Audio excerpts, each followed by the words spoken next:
વિદ્યાર્થી મિત્રો, છેલ્લા લેક્ચરમાં ઇલેક્ટ્રોન રચનાની વાત કરી. એમાં 1 થી 30 સુધીના જે કંઈ તત્વો છે એની ઇલેક્ટ્રોન રચના તમે બધાએ લખી હશે.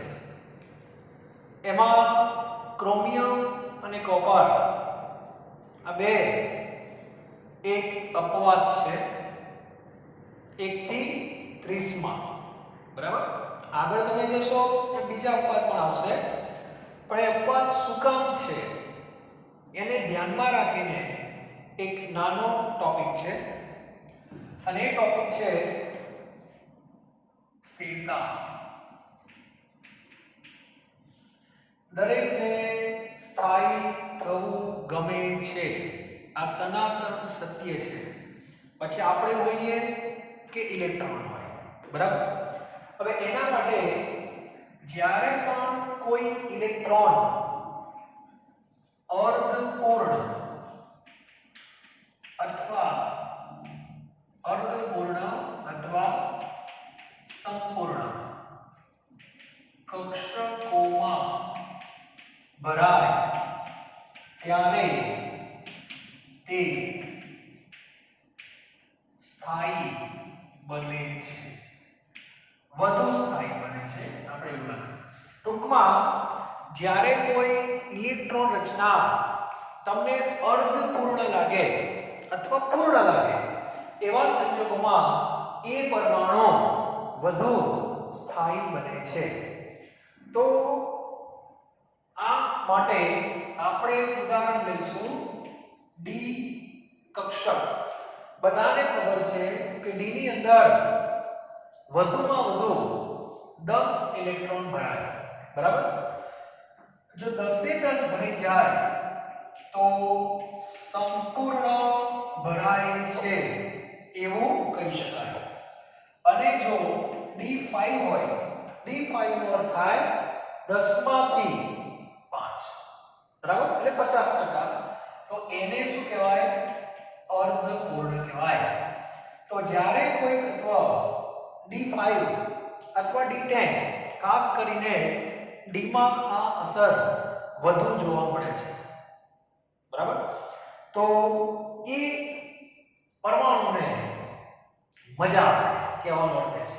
બરાબર, જો D5 અને D10 રચના પ્રાપ્ત કરે તોની વાત છે. બરાબર, હવે આપણે વાત કરીએ ક્રોમિયમ. ક્રોમિયમનો પરમાણુ ક્રમાંક 24 છે. બરાબર, તો દરેક વિદ્યાર્થીએ આવું લખ્યું હશે 1s2 2s2 2p6 3s2 3p2, પછી લખ્યું હશે 4s2 અને 3d4. બધાએ આવું લખ્યું હશે. બરાબર, 2 ને 4 ને 6 10 ને 2 12 ને 6 18 ને 2 20 અને 4 24. તો આ રચના ક્રોમિયમની છે. હવે ધ્યાન આપજો, ક્રોમિયમમાં 3d4 છે. એનો મીનિંગ કેવો થયો કે ક્રોમિયમને D5 ગમે કે ના ગમે, ગમે, પણ એક ઇલેક્ટ્રોન ઓછો છે. બરાબર, એટલે એ પ્રયત્ન કરશે, સૂઈ નહીં જાય, ચાન્સ લેશે. બરાબર, અને કેમિસ્ટ્રીમાં તમે જોજો ઇલેક્ટ્રોન આમથી આમ ફરી શકે, એક કક્ષકમાંથી બીજી કક્ષકમાં જઈ શકે છે, પરંતુ એના માટે ઊર્જાનો જે ગેપ છે ઓછો હોવો જોઈએ. દાખલા તરીકે હું અહીંયા ઊભો છું. બરાબર, તમે મને એમ કહો કે સાહેબ બેન્ચ ઉપર કૂદકો મારો, તો હું જોઈશ કે હું આ લેવલે છું, બેન્ચ માટે મારે આટલો જમ્પ મારવાનો છે. મને એવું લાગશે કે ના શક્ય છે, તો હું જમ્પ કૂદકો મારીને ઉપર આવી જઈશ. શક્ય છે એટલા માટે. તમે કહો કે સાહેબ કૂદકો મારીને ઉપર જતા આકાશમાં, શક્ય છે ના. તો એ વસ્તુ શક્ય નથી. તો આપણા માટે જે વસ્તુ એમ લાગે છે એ જ વસ્તુ ઇલેક્ટ્રોન માટે લાગે છે. તો ઇલેક્ટ્રોન જે છે એમાં પણ આવું વિચારી શકાય કે 3D ની નજીકમાં કોણ છે 4s 3D એટલે n બરાબર 3 માં છે અને આ n બરાબર 4 માં છે એટલે સેલ અલગ અલગ છે છતાં પણ પ્રયોગો દ્વારા એવું સાબિત થયું છે કે આ બે વચ્ચે ઊર્જાનો ગેપ ખૂબ ઓછો છે અને આવા સંજોગોમાં ક્રોમિયમ ચાન્સ લે છે અને ચાન્સ લેનો શું થયો પોતાના એક ઇલેક્ટ્રોનને આની નજીકમાં 4s છે 4s માંથી ઉપાડી અને d5 માં લઈ જાય છે બરાબર એટલે 4s 1 થઈ જશે અને 3d 5 થઈ જશે કારણ કે એમાં એને વધારે સ્થિરતા દેખાય છે એટલા માટે ક્રોમિયમની ઇલેક્ટ્રોન રચના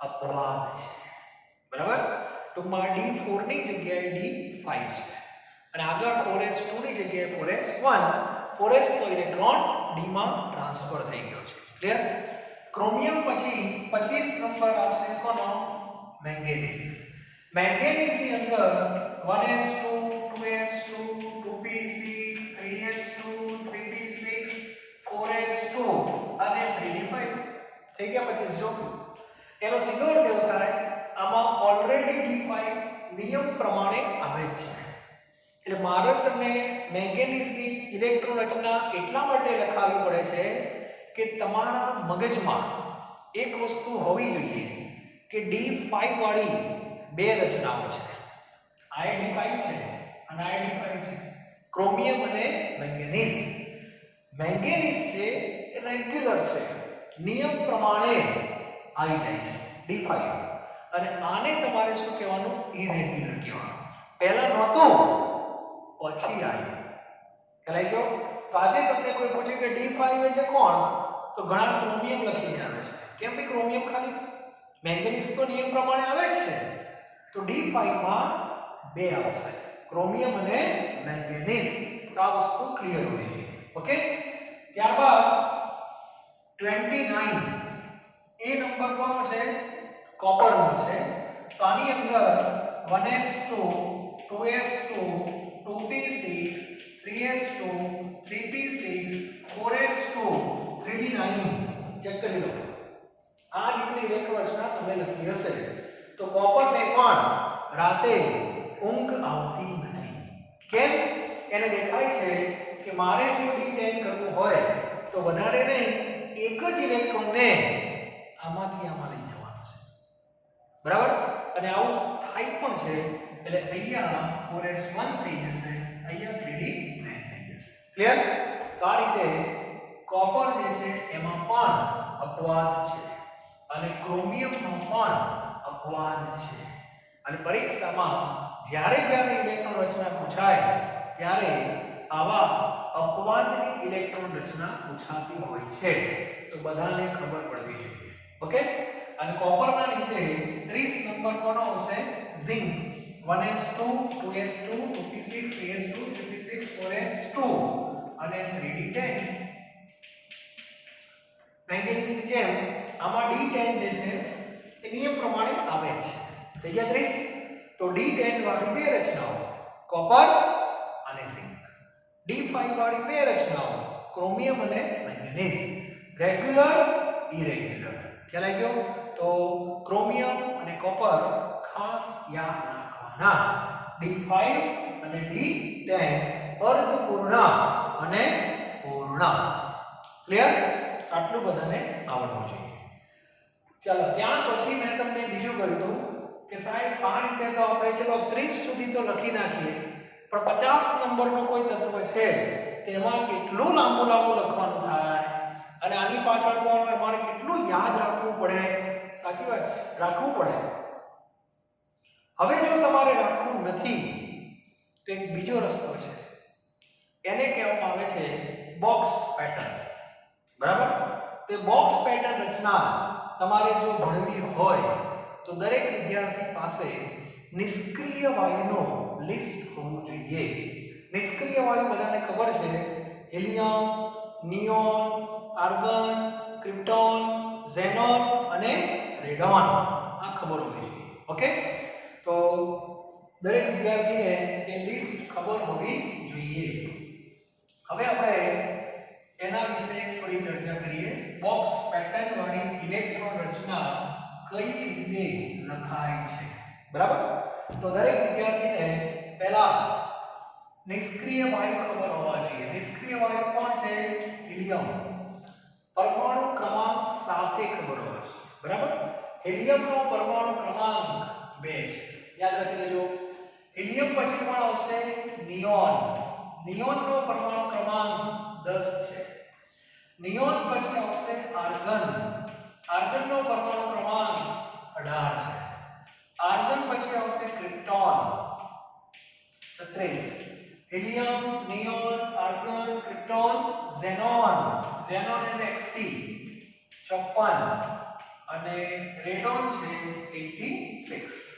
આ બધાને નિષ્ક્રિય વાયુ, ઉમદા વાયુ કહેવામાં આવે છે. અને આખું જે આપણું આવર્ત કોષ્ટક છે, બધાય નામ કદાચ સાંભળ્યું હશે આવર્ત કોષ્ટક, એમાં આ 18 નો સમૂહ છે. કયો સમૂહ? 18 નો સમૂહ. આવર્ત કોષ્ટકમાં કુલ 18 સમૂહ છે. ડિટેલમાં ત્રીજા ચેપ્ટરમાં તમારે ભણવાનું છે. 18મા સમૂહમાંથી ભગવાને ટોટલ 18 ભગવાને સ્થાયિત્વનું વરદાન આટલાને આપ્યું છે. ગણો કે સ્થાયિત્વ એટલે શું? આ બધાની જે બાહ્ય કક્ષા જે કઈ છે એમાં અષ્ટકનો નિયમ જળવાય છે, એટલે સ્થિરતા છે. અષ્ટક શું છે બધાને થોડો ખ્યાલ હશે. એટલે ભગવાને આ બધાને સ્થાયિત્વનું વરદાન આપેલું છે. મગજમાં ફિક્સ કરી દો. અને એટલા માટે આ બધા તત્વો ઘરની બહાર નીકળતા નથી. ઘણા કે આમનું એ ઘર હોય આપણું ઘર નથી, તો આમનું એ ઘર હોય. ઘણા કે આમનું ઘર એટલે શું? આમનું ઘર એટલે આવર્ત કોષ્ટક. ખ્યાલ ગયો? આપણે પણ આપણા ઘરમાં રહીએ છીએ, પણ સવારથી પપ્પા, તમે બધા, આપણે બધા જ ઘરની બહાર નીકળીએ છીએ. શું કામ નીકળો છો? મને જવાબ આપો. શું કામ ઘરની બહાર નીકળો છો? કામ કરવા માટે. શું કામ કરો છો? પૈસા મળે. કેમ પૈસાની કેમ જરૂર પડી? ઘર ચલાવવા માટે, સ્થિરતા માટે. તો આપણે બધા જ આપણા ઘરમાંથી બહાર નીકળીએ છીએ. કોઈ જોબ માટે, કોઈ ભણવા માટે. આ બધાનો હેતુ સરવાળે સ્થિરતાનો છે. આ મગજમાં ફિટ કરી દેજો. આખું કેમિસ્ટ્રી આના ઉપર ચાલે છે. ભગવાને 18મા સમૂહને જ સ્થાયિત્વનું વરદાન આપેલું છે. એનો સીધો અર્થ એવો થાય કે આ તત્વો પોતાના ઘરેથી બહાર નીકળતા નથી, કોઈની સાથે વાતો પણ કરતા નથી. તમે કોઈ દિવસ હિલિયમનો કોઈ સંયોજન જોયું કે કોઈની સાથે જોડાયેલો હોય? ના. નિયોનનું જોયું? ના. આર્ગનનું જોયું? ના. આ બધા એકલા જ છે, તત્વ સ્વરૂપે જ છે. કોઈની સાથે એમને જોડાવાની જરૂર નથી. સમજાય છે? એટલે મગજમાં રાખો. એનો સીધો અર્થ એવો થાય કે આ સિવાયના એટલે 1 થી 17 સમૂહના તત્વો આવર્ત કોષ્ટકમાંથી બહાર નીકળે છે, માર્કેટમાં આવે છે, બીજા એના જેવા તત્વો સાથે વાતો કરે છે. તું કેમ આવ્યો? અને એમની વચ્ચે ઇલેક્ટ્રોનની આપ-લે કાં તો ભાગીદારી થાય, બંધ બને અને નવા સંયોજનો બને છે. અને એમ કરતા આપણું જે કેમિસ્ટ્રી છે એ ચાલે છે. ખ્યાલ આવી ગયો? તો આવા 18મા સમૂહના તત્વો વિશેની માહિતી તમારી પાસે હોવી જોઈએ, પરમાણુ ક્રમાંક સાથે. બરાબર? તો હિલિયમનો પરમાણુ ક્રમાંક 2 છે. 2 ની અંદર 8 ઉમેરવામાં આવે, 2 ની અંદર 8 ઉમેરવામાં આવે તો 10. 10 ની અંદર ફરીથી 8 ઉમેરવામાં આવે તો 18. 18 ની અંદર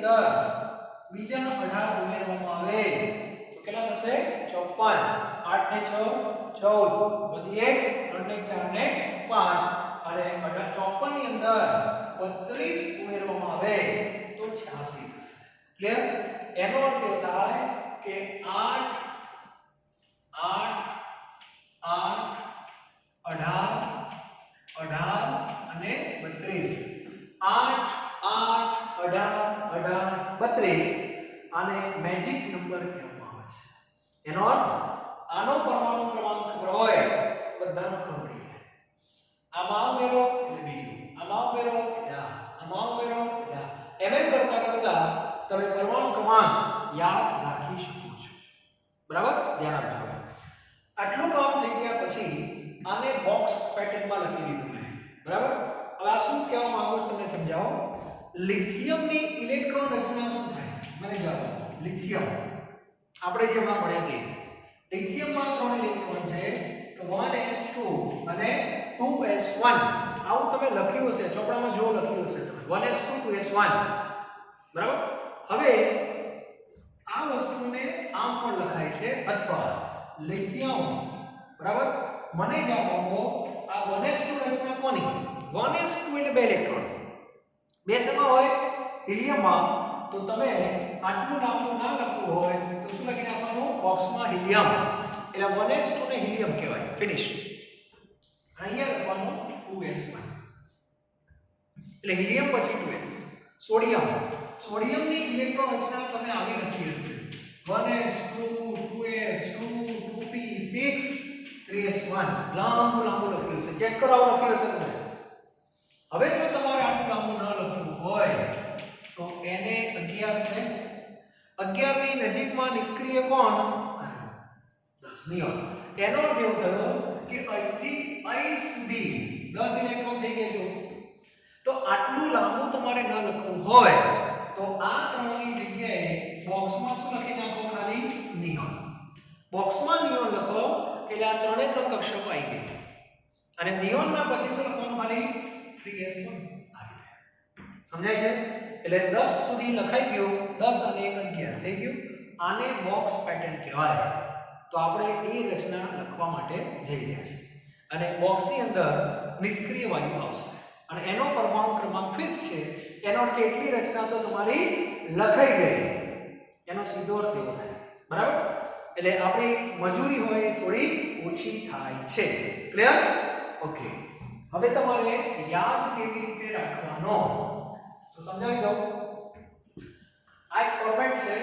રફની અંદર અથવા નોટમાં વ્યવસ્થિત તમારે લખી નાખવાની એટલે ક્યારેય ભૂલ ના થાય પહેલા હું તમને ફોર્મેટ કહી દઉં હિલિયમ પછી યાદ રાખજો 2s અને 2p આવું યાદ રાખવાનું હિલિયમ પછી 2s 2p બરાબર પસંદ નિયોન પછી યાદ રાખજો 3s અને 3p બરાબર આર્ગન પછી યાદ રાખજો 4s 4p અને આગળ 3p ત્યારબાદ 5s 5p અહીંયા આવશે 4d 6s 6p 5d અને 4f યાદ રાખવાની ટેકનિક કહું છું પછી 7s 7p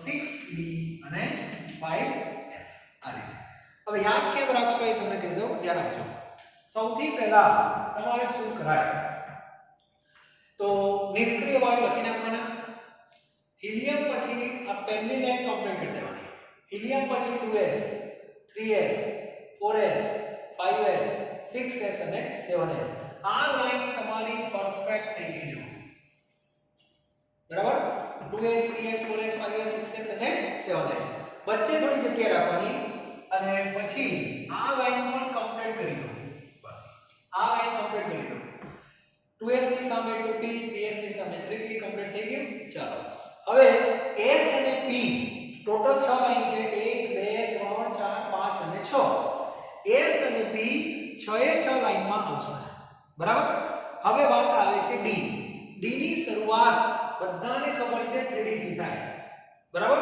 અને 3d થી થાય એનો સીધો અર્થ એવો થાય પહેલી બે લાઈન શું કરી દેવાની છોડી દેવાની ઓકે એટલે સીધું અહીંથી ચાલુ કરી દેવાનું કેમ રાખવાની 3D 4D 5D અને 6D એટલે પહેલી બે લાઈન તમે છોડી દો એટલે D ની વાર્તા થઈ જાય તો D માં કેટલી લાઈન વપરાય 4 છે ઉપરની બે છોડી દેવાની છમાંથી 4 વધે અને F ની શરૂઆત 4M થી થાય તો એના માટે પહેલી 4 લાઈન છોડી દેવાની 1 2 3 અને 4 તો છેલ્લી બે લાઈનમાં ખાલી 4F અને 5 બસ પતી ગયું આટલું જો તમે યાદ રાખી લેશો તો કોઈ પણ તત્વની ઇલેક્ટ્રોન રચના લખતા તમને આવડી જશે અને આ ફોર્મેટમાં તમે કેટલા તત્વોની ઇલેક્ટ્રોન રચના લખી શકો તમને સમજાવું છેલ્લી લાઈન પકડું છું રેડોન તમે લખી નાખો એટલે 86 સુધી તમે પહોંચી ગયા લો ડાયરેક્ટ બધું આવી ગયું 86 સુધી હવે આમાં કેટલા ઇલેક્ટ્રોન ભરાય મને કહો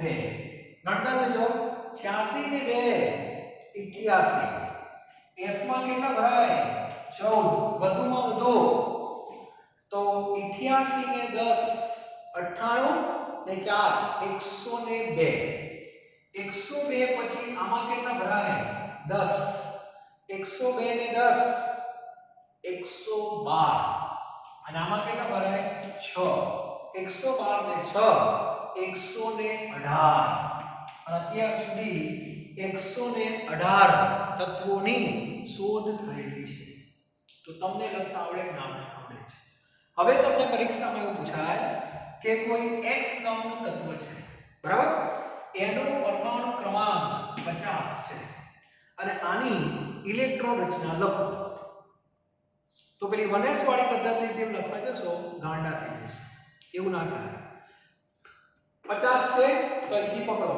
50 કયા બે નિષ્ક્રિય વાયુની વચ્ચે આવે તો 50 કોની વચ્ચે આવે જોઈ લો 36 અને 54 ની વચ્ચે આવે કે નહીં લખી દઈ ગયું એટલે તમારે કઈ લાઈન પકડવાની ક્રિપ્ટોન વાળી લાઈન પકડી લેવાની આ ક્રિપ્ટોન એટલે તરત ક્રિપ્ટોન લખી નાખવાનું ક્રિપ્ટોન લખવા એટલે 36 સુધી પહોંચી ગયા પછી 5s મનમાં ગણતા જવાનું 5s માં કેટલા ઇલેક્ટ્રોન 2 36 ને 2 38 4d માં કેટલા 10 કેટલા થઈ ગયા 48 અને આમાં 2 5p2 બરોબર 50 ઇલેક્ટ્રોન થઈ ગયા તો આવું તમારે શીખવાનું છે તો આવી ઇલેક્ટ્રોન રચના લખતા આવડવી જોઈએ 41 નંબર કે તો ભી તમે અહીંથી ચાલુ કરી શકો ઘણા કહેશે 25 હવે જો મેંગેનીઝની રચના લખવી હોય 25 તો બહુ ગભરાવા નહીં 25 કોની વચ્ચે આવે 18 અને 36 ની વચ્ચે આવે 18 એટલે આર્ગન તમે બોક્સમાં લખી દો એટલે 18 પૂરા થાય એટલે 4s 18 અને 2 4s2 એટલે 20 અને આમાં 3d માં કેટલા આવશે 5